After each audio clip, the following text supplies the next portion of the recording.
with in this room. So don't use names and identifying information if it's something that people may not want shared with a larger group, please. Anyone else? Feel free, shout it out. You guys are so easy. Okay, well, perfect. Do we have the Wi-Fi back up, Jordan? It is up. It is struggling, but we are. All right. Well, we're just going to power through. So, if you're trying to stream this from home, I'm sorry that it's not working great. We'll be kind of choppy and pixely, right? Kelly, you want to go to the next slide? All right. So, as I mentioned before, we're in our third round of these community conversations. This series started almost a year ago, and we are trying to gather information from the community. What's working, what's not working, what do we want life in Hartford to look like? So the first couple of rounds of this were assessment. We're using a strategic prevention framework, throwing stuff at you about solutions to problems that may not exist, may not matter to you. So our first conversations were assessing data. We had small group discussions, key informant interviews from people in the community. Took that data, I spent a lot of time behind my computer analyzing it. And what we are finding, and was confirmed in our last round of conversations, was that people are concerned about safety in our neighborhood. We want to feel safe, and that our fear is stemming primarily from substance use, mental health issues that are perceived in the community. Real or perceived, I'm sure there's some of both. But so here we are. We have made it through the assessment phase. We're always listening. This is a fluid framework. We're going to always be listening and assessing, but we're sort of into the capacity building stage. So we are bringing in resources. We're identifying what resources are available to us, where the gaps are, and how we fix that. Do you want to skip to the next slide, Cal? Thank you. So for anyone that's curious, these are the numbers. So when we realized safety was the number one issue, there were multiple top issues, but safety did come out as number one. We did opt to set aside housing and transportation, because that's not really something that Hartford Community Coalition has a lot of pull in. This is somewhere that we can help. So when we asked, okay, what is it about safety? What specifically makes you feel unsafe? So concern for your physical safety while you are in the town of Hartford came in 28.6% of respondents.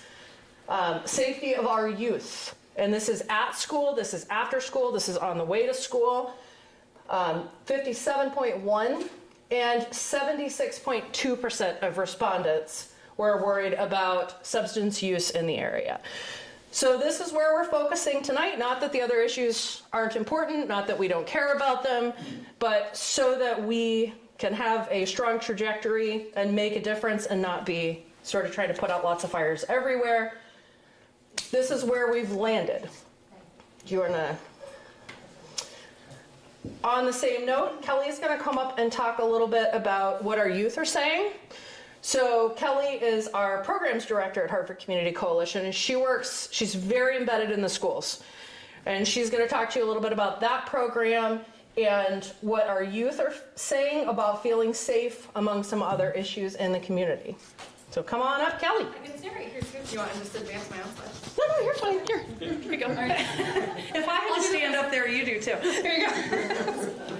Amy, is there going to be time for questions? There absolutely will be time for questions. I want Yes, to ma'am. question the last slide. Oh, yeah. Well, we can come back to that. I'll talk a little bit more about that. Yep. So Amy introduced me. My name's Kelly Clements. I'm the program director here at the Hartford Community Coalition. So I run a program called Getting to Why at the middle and high schools in partnership with the student assistance professionals there. Sue Olmstead is on the left and Jeanette Potter's on the right. So the basis of the program, which was started by Up for Learning out of Montpelier, is that students will receive their own youth risk behavior survey data. So that's a big kind of health-based survey that students across the country take every 2 years. So it was done in 2019, 2021, and they're about to take it again next month. I took it when I was in middle and high school. You fill out this long survey and then it just like goes away. You never see it again.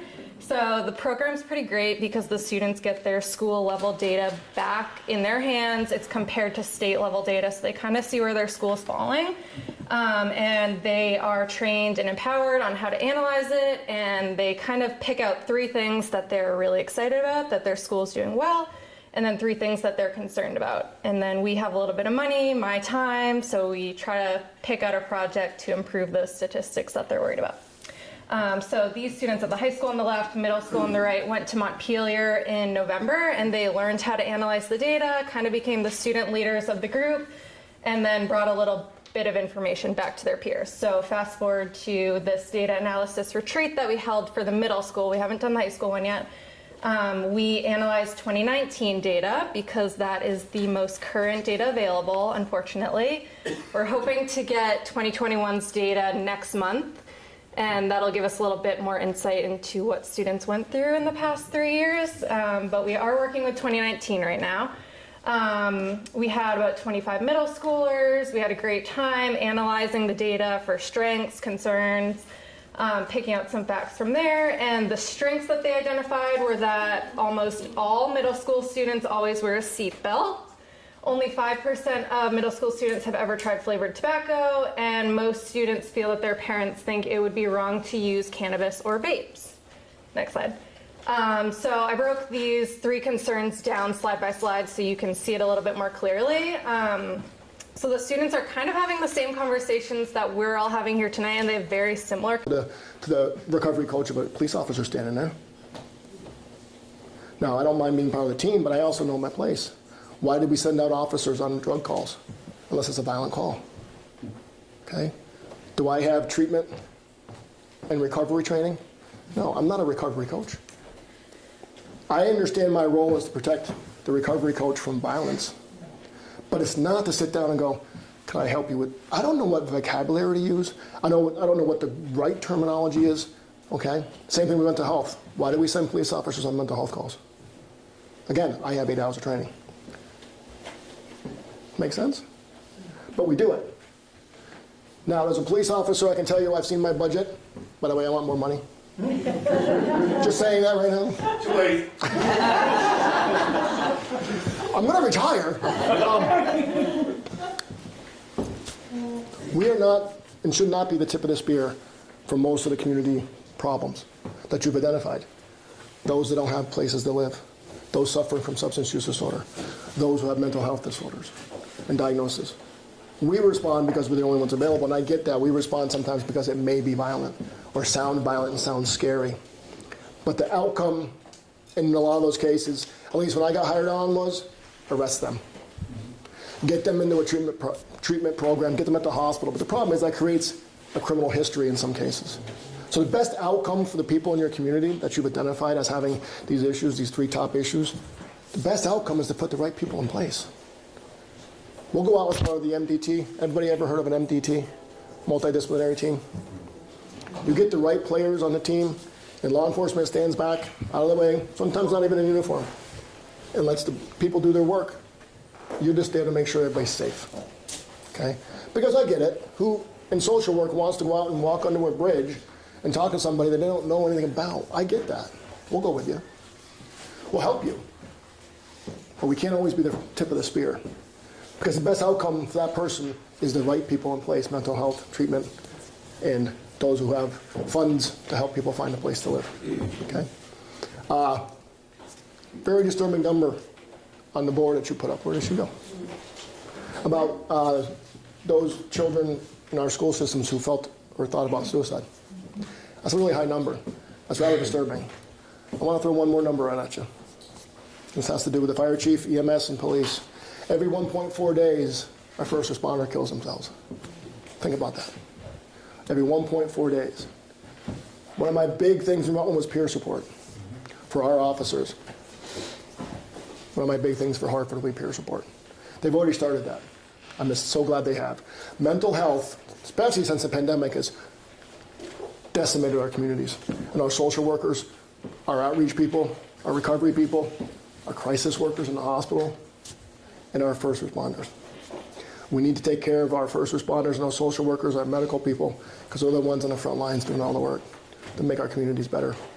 Now, Project Vision. I'll get off the bummy stuff. Project Vision was in your spot back in 2013. It's a great place to be because it's a start. Okay? Project Vision since has revitalized or redone itself several times, reinvented itself several times since.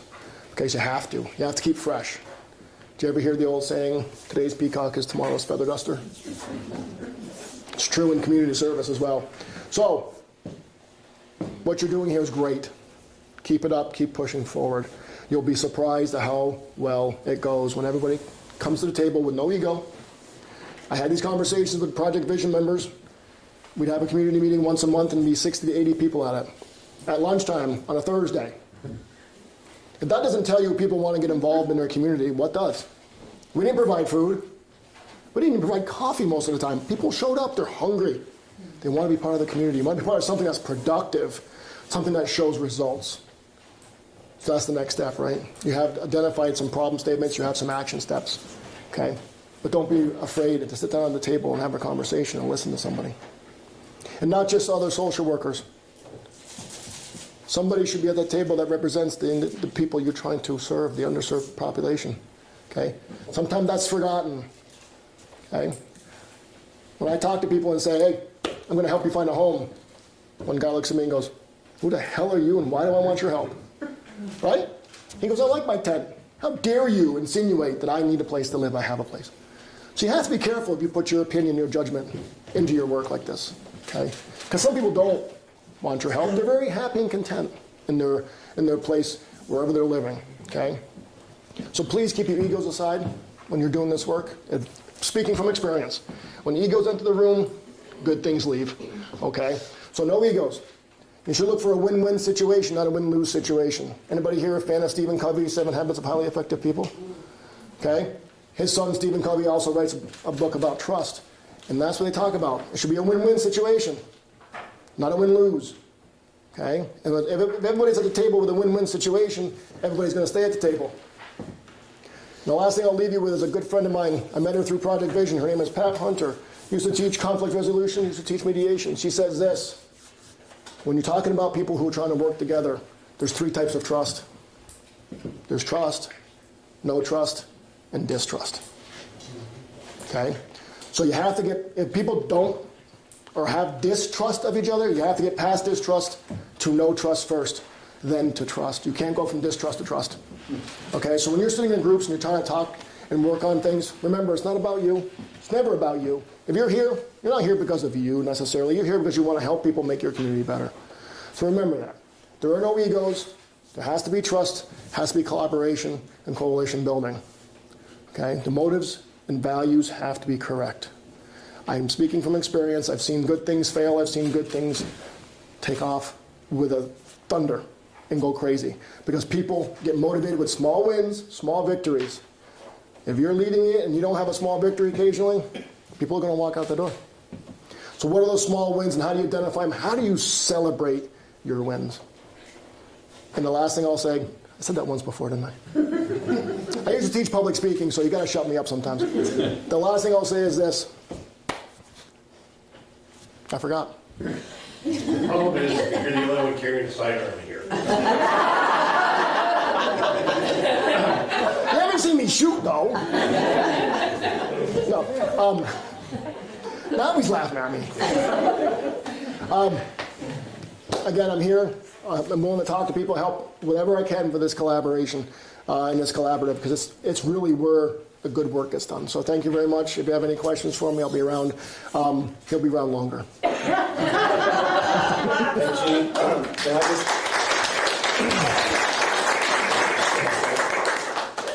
Can I just say, welcome. Thank you. Yeah. A couple of things. In 2013, this community had 3 youth suicides. In 2014, we gathered at the Hotel Coolidge, about 80 or 90 people, many of which are in this room, to discuss how we could, as a community, support one another and heal and move forward. That group was actually the Multi-Agency Community Council, which then was turned into HCC. That was 2014. 2015 or 2016, I forget which, at the VA Conference Center, your good commander from Project Vision came over because HCC wanted to emulate what Project Vision was doing. Back, there's many people in this room that heard that gentleman Scott there. As a matter of fact, our block party that we hold now came from Project Vision and what all you all did over there. So many people in this room take part in the block party, but it came from exactly what you're referring to, as did Take a Bite Out of Hunger. You know, two of the folks right in the back. We had, you know, I just looked at my notes. I just looked at my notes about that meeting we had with 80 or 90 people. One of the groups was talking about food. That then, that's what, 8 or 9 years later, became what we know now as Take a Bite Out of Hunger. Nice. But it's really, really great. So anyway, I just wanted to say that to plug on to what you just said about Project Vision, because it's no mistake, I don't think, that we're all here together in the same building around the same time for the same purpose. Perfect. Thank you. Thank you. So we have about 10 minutes for questions. And I'm sure a lot of people have a lot of questions about a lot of things, which is wonderful. But I do ask that if we can try and sort of stay on topic. Again, we're going to try and stay focused on how do we improve the quality of life for Hartford residents when we are thinking about fostering a feeling of safety, especially around substance use, mental health.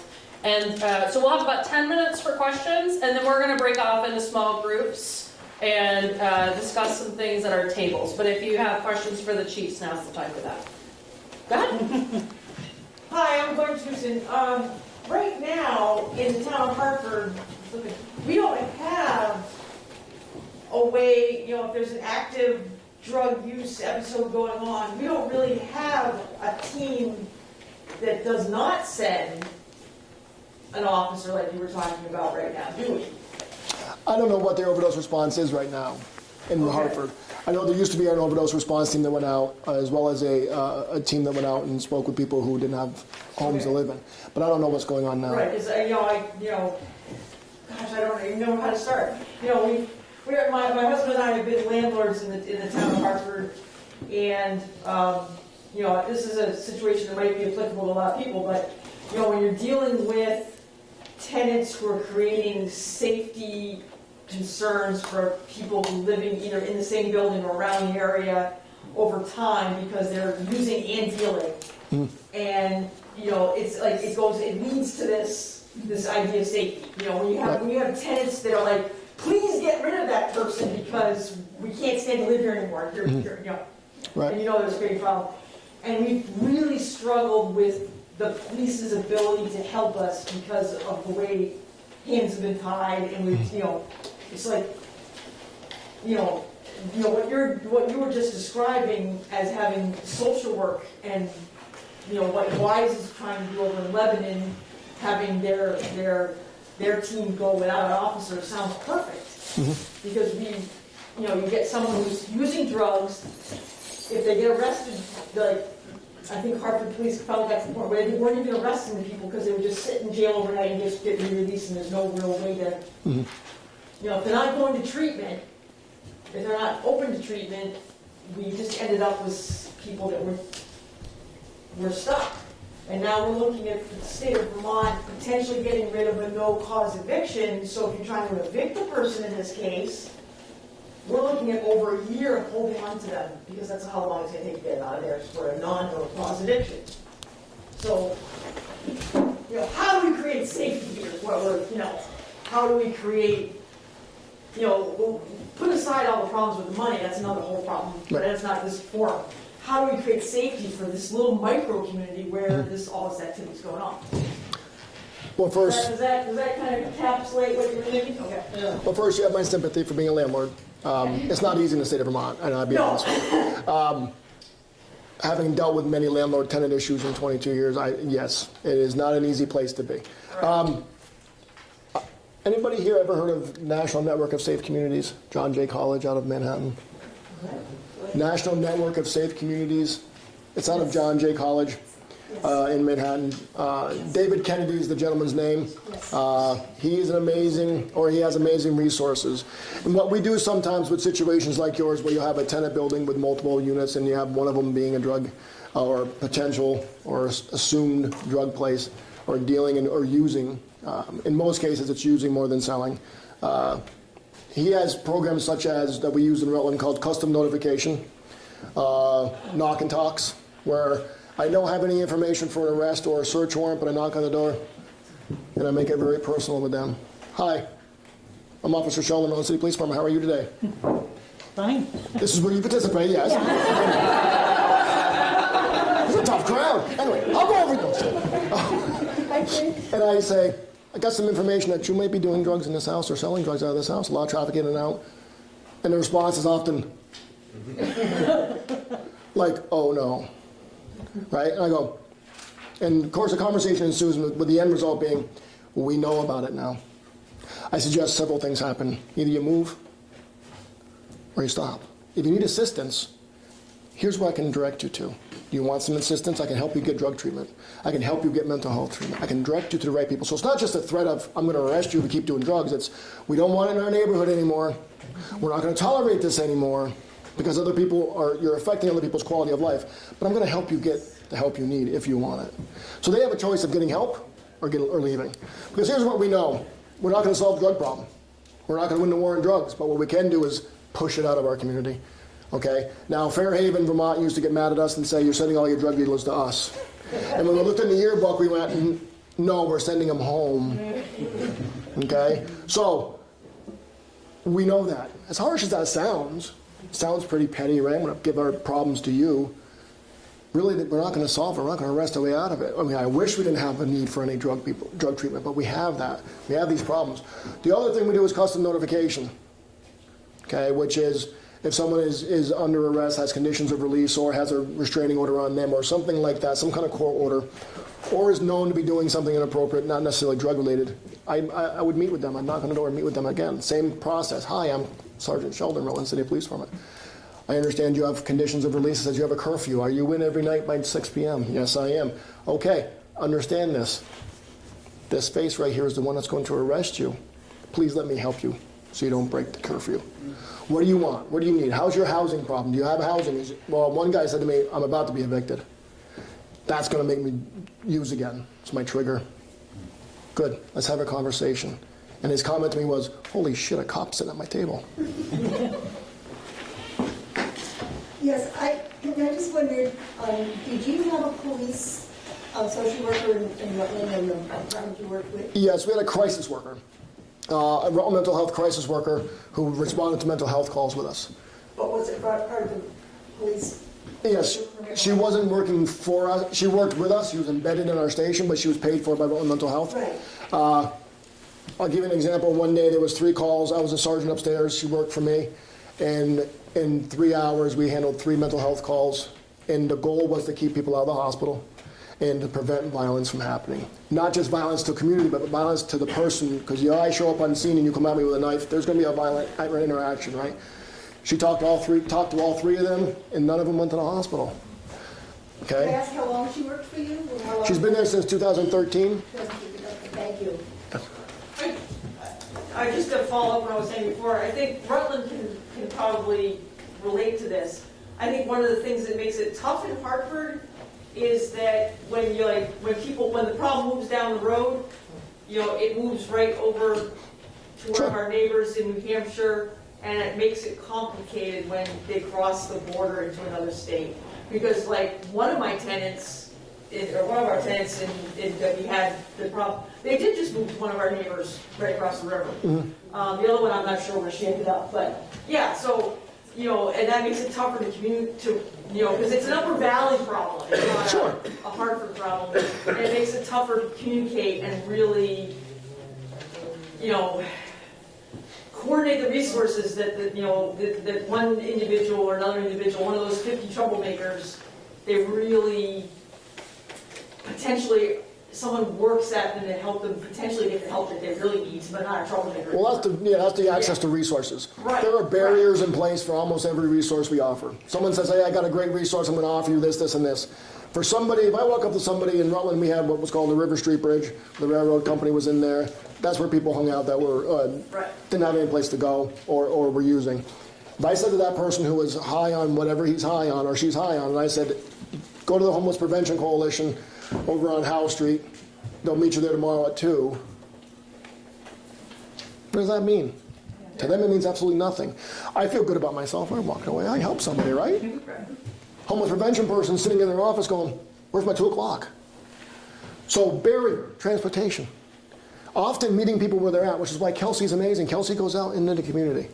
Okay? Sometimes we get too comfortable sitting at our desks. I mean, I know I'm kind of going away from your question, but that's on purpose. I'm not happy to answer that one. But that's the point, right? Barriers are in place for everything we do. So how do we reduce those barriers, and what kind of resources can we get? Now, if you're having tenants with drug problems and you call me up or your neighbors call up and say we have one of the apartments next door is active with drug use, I don't know what's going on, blah, blah, blah. My first phone call would be to you. Okay? Because it's going to take me months to get in that house, if at all, to get a warrant. Okay? My first phone call is to the landlord. You have a tenant that's disrupting your neighborhood, affecting your neighbor's quality of life. Please address it. Through eviction, through whatever. Unfortunately for you, that's not an easy process. And it's a long-term process. I have a couple thoughts. One on your comment about low safety. Low safety, okay. You said it was fairly low. Violence is low. I have a question about that. Is all our neighbors who were around the drug dealers, nothing violent, but every night they were out watching their property, Sure. everything. So maybe nothing happened, but they were concerned about violence, 7 days a week. Absolutely. So We all stress over it differently, and perception of safety is different for everybody. I will tell you what John Jay College says, and it's about violence, but David Kennedy would say this: a safe community is more than the absence of violence. Say that again, please. A safe community is more than the absence of violence. And it's true. Because until everybody's safe in your community, is it really a safe community? Chief, can you speak a little bit on the correlation or lack thereof with homelessness and drug abuse or drug use in communities? The connection? Yeah. Is there a misperception, or is there a true correlation between the two?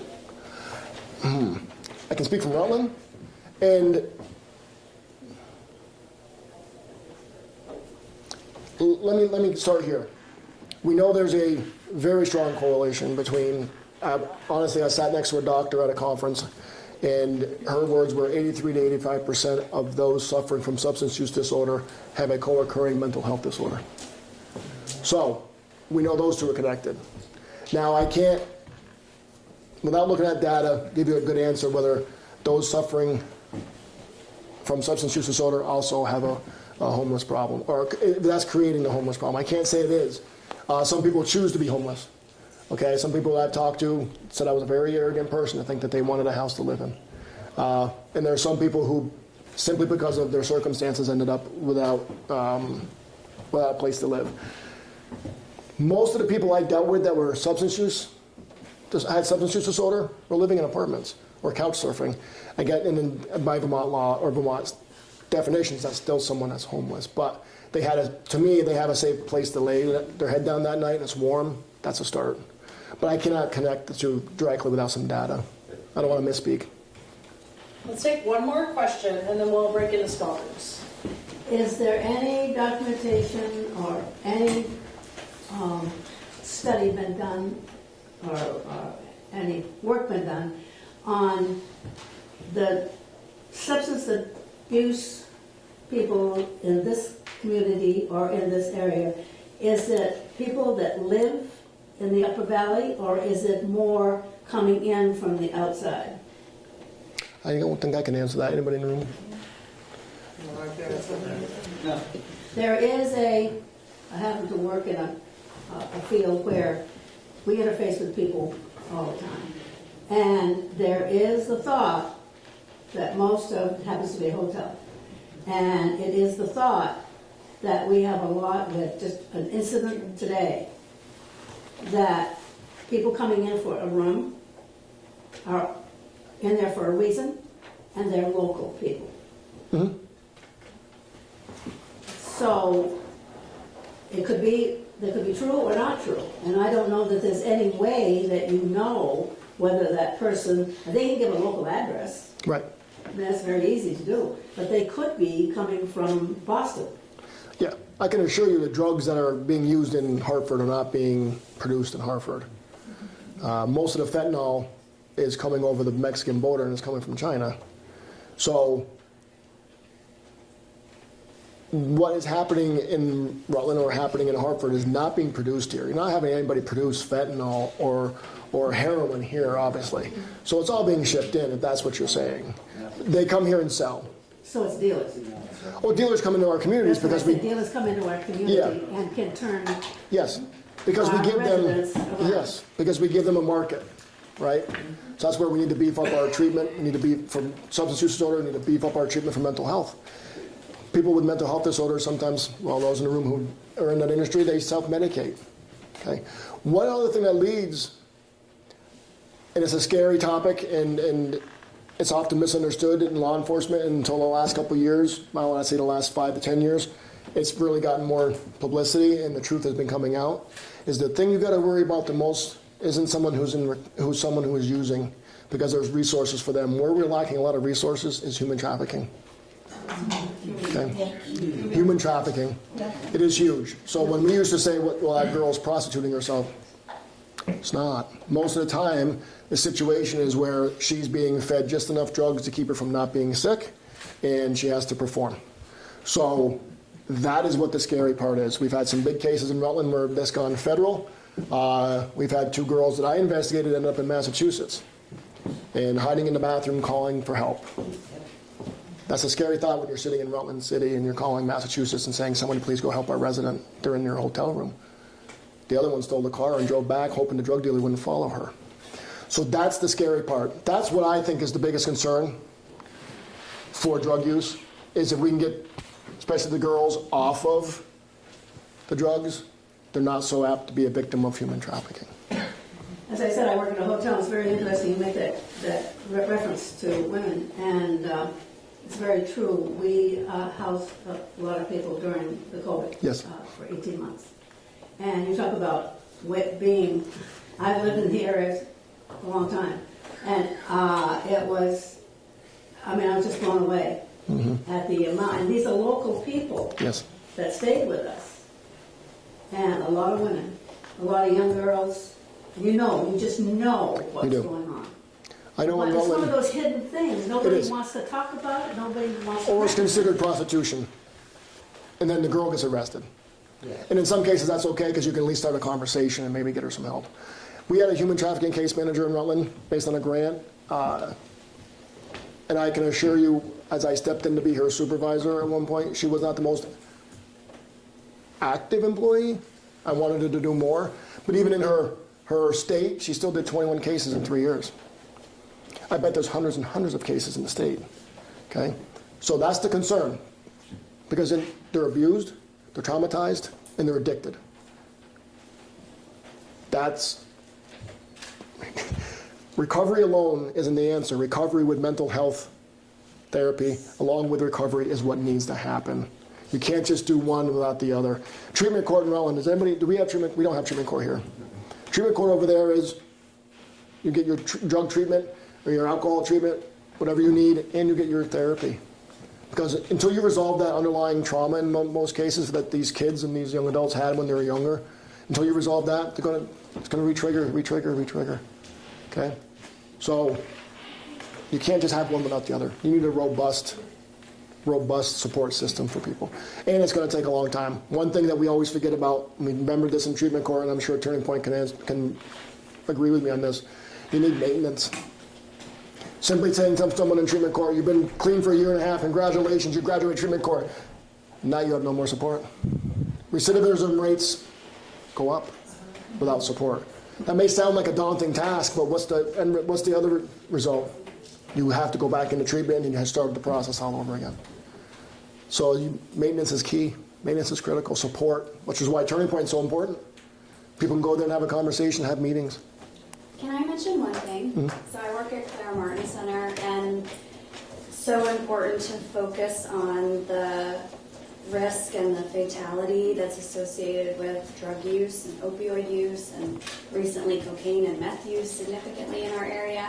I just want to remind people that in our state, in our county, everywhere in Vermont, alcohol use disorder is still the primary substance use issue across all ages, Exactly. across all genders. So that's also really important.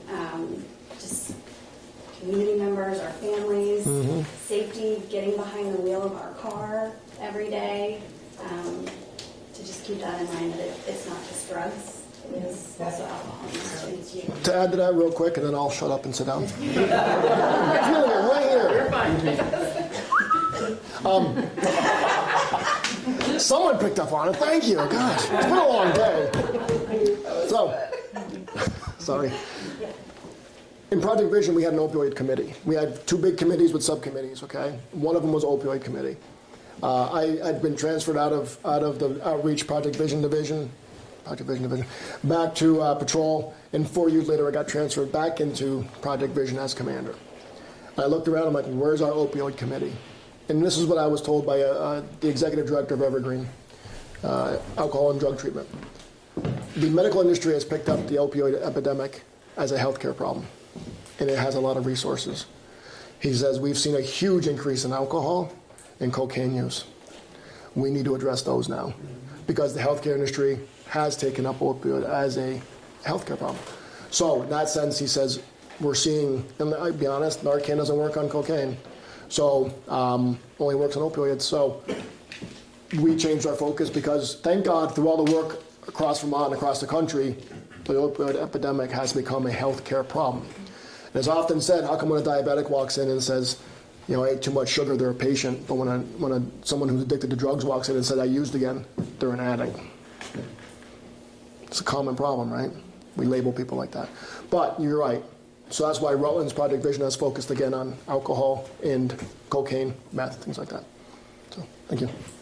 I just want to thank you so much. And thank you for highlighting the Turning Point in general, as we do have 12 across the state, but more or less a comment, and not necessarily a question, but I'm really excited for you to be a part of our Well, thank you.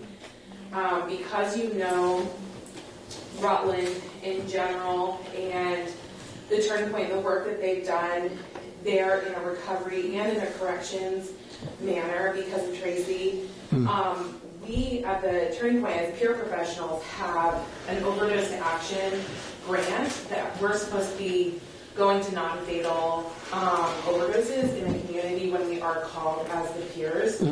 And you give me a little bit of hope that there will be more.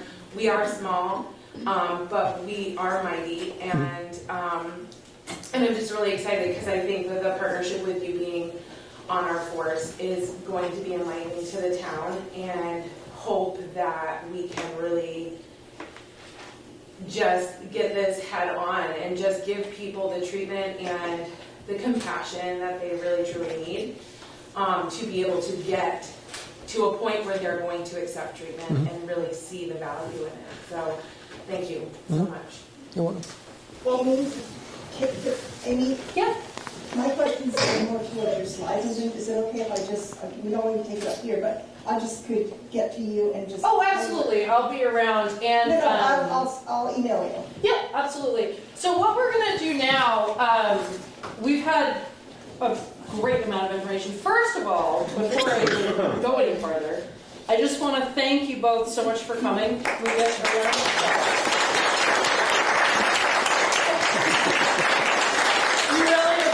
We're very, very lucky to have first responders that are willing to send their chiefs out to spend the night with us, answering questions, sharing this kind of information, and being involved with what we're doing, what we as a greater community are doing, and being a part of this tonight. So we are very lucky for that, and I'm thankful that they were here tonight. So And I'm thankful for all of you for showing up tonight. Everything that we're doing is steered by your feedback. The reason that we've made it this far in these conversations, and like Scott was saying,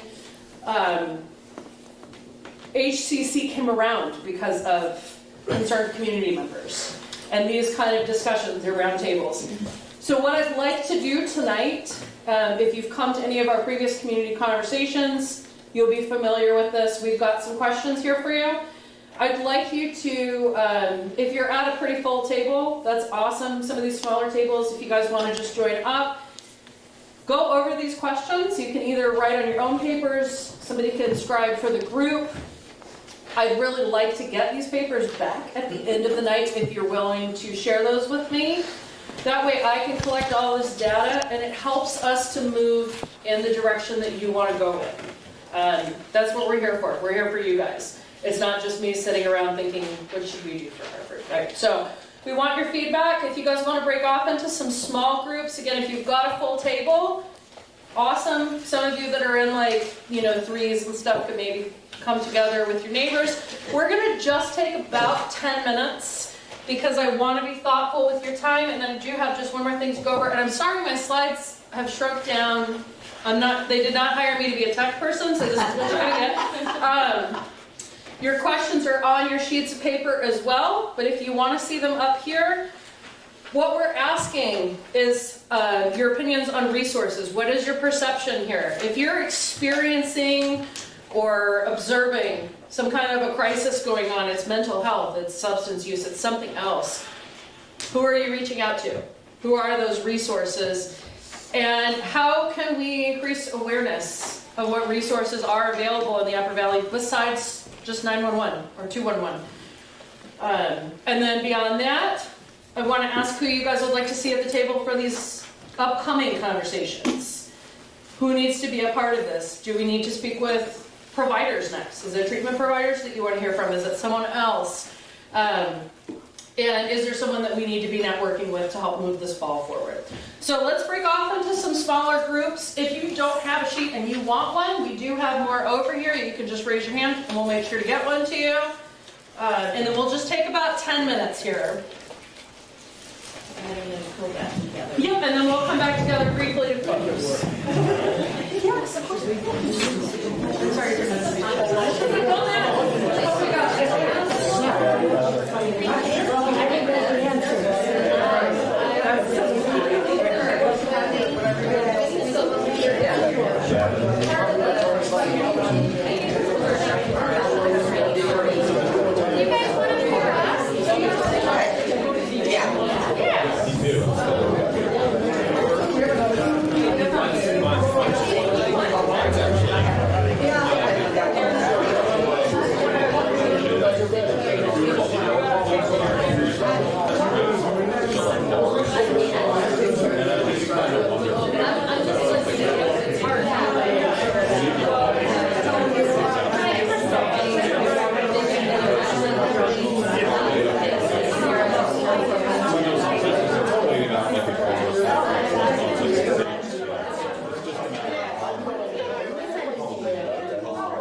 break up the party, but we're going to move on to the next closing part of the discussion tonight. Again, you're welcome to stay. We'll stay as long as you guys want to stay. We will stay and listen. We're here, but for anyone that is ready to get home and is looking at their watches and like, hey, they said 7:30, wrap it up, that's what we're doing. So from here, I'm going to collect any of these sheets that you're comfortable leaving. If you want to take it home with you, obviously I'm not going to like jump you at the door and grab it. But if you leave them for me, then we can use that data. That's what I love to do. I love all the data part of this. So give me some stuff so I have for next time. Okay, and if there's something that didn't fit on your paper that you want to share with me, there's spare sheets of blank lined paper up here. You can email me anytime. You don't have to do it tonight after the forum. If something you wake up at 3 o'clock in the morning a few weeks from now and you say, oh my God, you know what I should have told her? Email me. You can email me at 3 in the morning. I'm not going to respond at 3 in the morning, but you can send it then. Okay, so my card is on the table or my email address is up here. You could also just get it from the website. Reach out because this is what steers the direction of the solutions that we're trying to implement, okay? As I was just saying at this table, Kelly and Emily and myself all have the utmost respect for the community, high hopes for the community. We're invested and involved, but it is not up to the three of us to make decisions about what the issues are and what you guys want done. So share those thoughts with us, and that's where we're going to go from here. That being said, we will be meeting the first week of April for our next conversation. I don't have an exact date for you yet because I want to find out who you want to see here. And I need to reach out to those people and coordinate schedules. So we are going to aim for that first week of April. So just kind of go ahead, make a mental note to check in sometime in March. Hey, when are we meeting? When's that coming up? And show up again next time. Bring your friends. We'll get a bigger room. We'll bring more food. But let's keep this energy strong. On that note, beyond April, Hartford Community Coalition, for those of you who don't know, we take over summer meals. So Scott was talking about the Take a Bite Out of Hunger program, where these kids in our public school system are getting fed throughout the year. School ends for the summer, and there are some kids falling through the cracks. And that's not anybody's fault. I'm not laying blame on anybody, but what we are doing is being the solution there. We're filling the gap, and we are feeding kids over the summer. This is a huge undertaking. I'm not going to go into all the stats because that's not why we're here, but it does take up all of our time in the summer. That is all we're doing. I do not want this conversation series to fall off. If you guys are interested, if you are passionate about the issues in the town and wanting to do something to address them, please come see me, leave me your contact information, because many hands make light work. I alone will not be able to do a whole lot with this over the summer. Emily and Kelly are busy over the summer. However, if there are some people in this room who want to give a few hours a week or just want to give some ideas or fill in when they can, we can get something started, and I'm happy to build the framework for that, be the backbone for that. But if you have time and you have a passion, please be in touch with me. You can do that tonight. You can reach out to me over email, and I'm happy to work with you so that we can start implementing some stuff. So please leave me your sheets, because if you take them home with you, it does me no good. And I think, will you just key to the next slide there? So this slide, you can take a picture with your phone if you're fancy like that, or I printed off some hard copies because, much like Chief Cooney, I like my paper copies of things.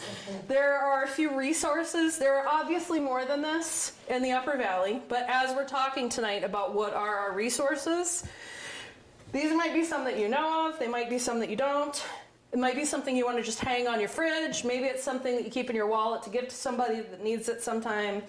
But we do have copies on the table, or again, if you're the kind of person who likes to keep it on your phone, I'll move out of the way and you're welcome to do that. So again, Kelly, Emily, and I will be around. Feel free to grab us with any questions, comments, complaints, anything like that. I won't speak for you, but maybe, I don't know, maybe you can catch him before he walks out. Right? Chief Sheldon already escaped, but we've got him cornered.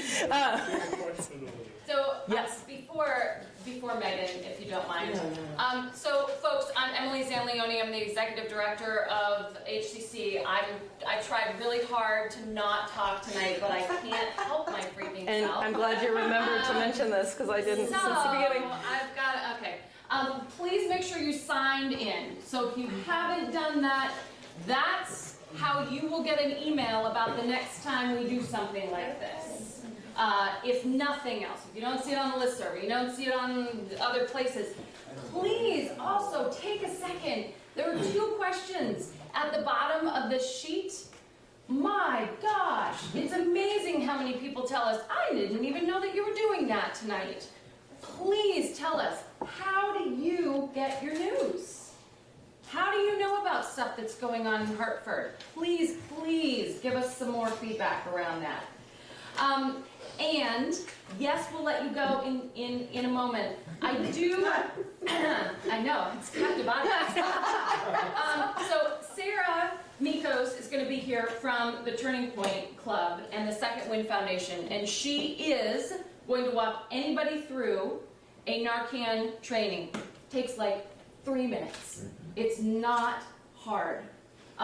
What's hard is actually doing it. Okay? And having to respond to that. We just went to a conference and I bought 2 of these boxes. They're expensive. But I think that they will be life-saving in our community. It's a naloxone emergency box. Kind of like what you would see. Kind of like what you would see as a defibrillator on the side of the room, right? Yeah. Okay? So we have 2 of these. I'm willing to give this to your business because we need to get something like this out. And I think this is going to be super helpful, but I want to do it in conjunction with the people who know what they're doing. Laura Byrne is not here anymore from H2C, but I know she'll be on board, and I know the Second Wind, Better Partners, is in the house as well. So, listen, this box would open up. It has your CPR kit, so mask, gloves, and this is, and it would have some naloxone, Narcan in there. This is the best part. First off, let's take a deep breath. Step number 1 is to check to see if somebody It's a 3-minute video that walks you through this, right? So you tear it off the wall and you bring it to where it needs to go, and you just listen to her, and the first thing she says is take a deep breath. Right? It's the most important thing. When we're trying to solve big problems or save lives, we got to take deep breaths.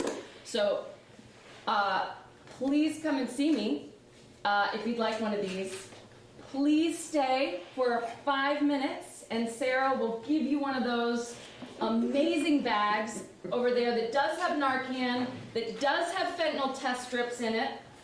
And a lot of other resources. Wicked cool resources. Yep. And also want you to be able to go if you need to leave. We all have families and lives, so thank you for that.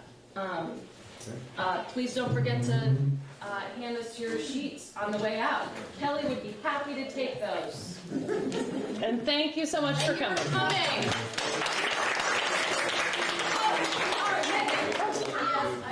Just wait 2 minutes. I just want to tell you about a local resource that is throughout Windsor County, but also I'm here in Hartford. Windsor County Mentors is an organization that's been around almost 50 years. And it was started almost 50 years ago by a judge and a lawyer who got really sick of seeing kids come into the criminal justice system.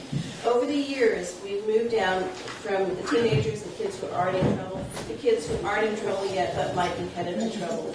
We have mentors waiting to be matched. We're having a little trouble getting the schools to refer kids because they are so overwhelmed. But our mentors are trained, they're background checked. It's a really safe program. We have both school programs where you leave the kids just at school, and then we have community-based programs. The commitment is for a year. It's so amazing what mentors can do for kids. As a former guidance counselor, I would have teachers say, "What's up with Johnny? He hasn't had a late homework for a week. He's always in school." That kid had a mentor. It makes a huge difference. And having come back from Washington, D.C. for a mentoring summit a couple of weeks ago, there were so many really wonderful quotes, and one of them is, "You don't have to be perfect, you just have to be present." And one caring adult who pays attention to a child is going to make a difference in their lives. So please spread the word about our organization and mentor every kid you see in your path, whether it's the grocery store guy or girl boxing your groceries. We really do make a difference by paying attention to these kids. They just need to be seen, because a lot of times they really aren't. And that's what leads them to all these other disorders. We're prevention. Please spread the word.